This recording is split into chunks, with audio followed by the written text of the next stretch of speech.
other, and not see them as other, but to build what Dr. King would call the beloved community. Yeah, because I think when we talk about stretching, and to play off of that idea as it relates to the life of the church, and as it relates to discipleship, something you said earlier about tolerance, I wonder, well, in some cases tolerance is important, tolerance is needed.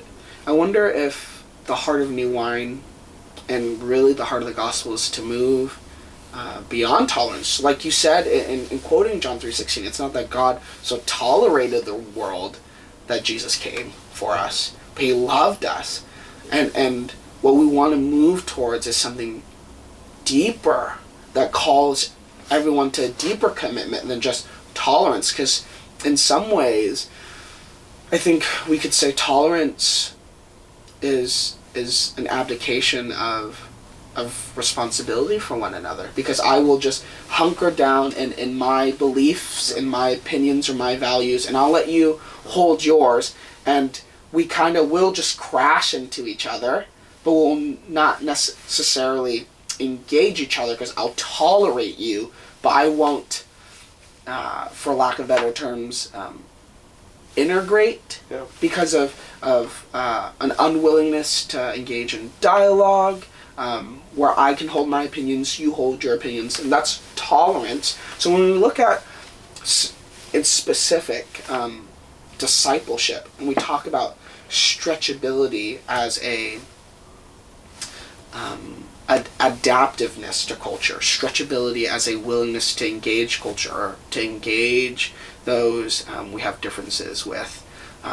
Can you situate us how New Wine and stretchability within New Wine is beneficial for discipleship? Because that idea of tolerance really captures me, and how tolerance can actually be a stumbling block for the life of the church and the life of Jesus followers. Right.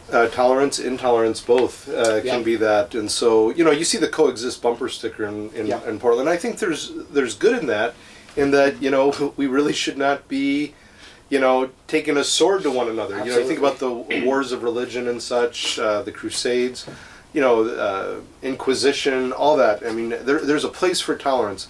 But so often coexist, just if one goes too far with that, right.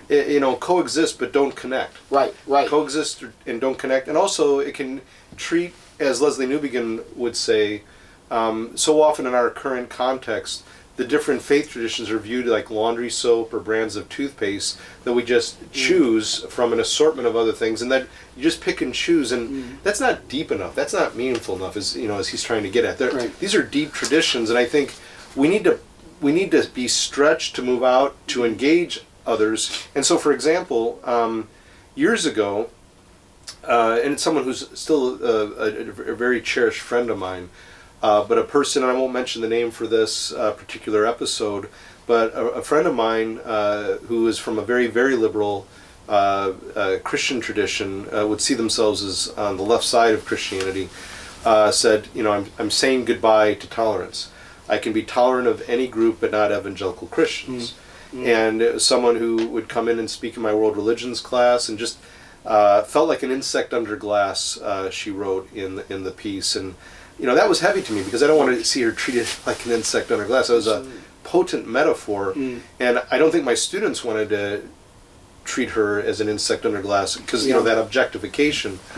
But when she said, she's saying goodbye to tolerance, she cannot be tolerant toward evangelicals. One, I appreciated the honesty.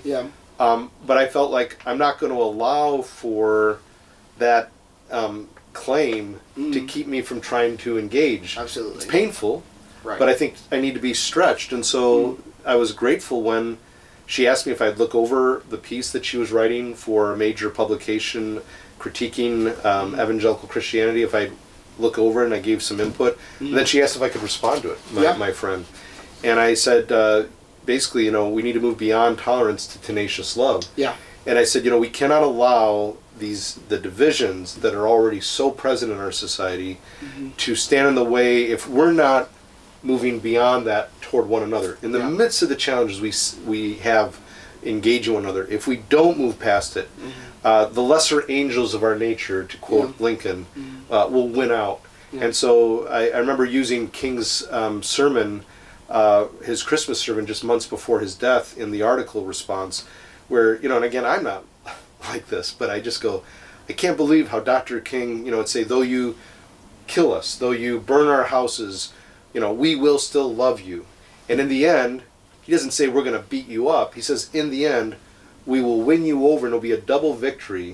And I'm thinking, that's stretchability. Absolutely. That's being stretched. And I'm thinking, I don't have that kind of stretchability. I need to be stretched. And it's those relationships where it gets, it becomes like a crash, like a collision. Absolutely. To move through that toward, repair and transformation and really seek to move beyond mere tolerance to tenacious love.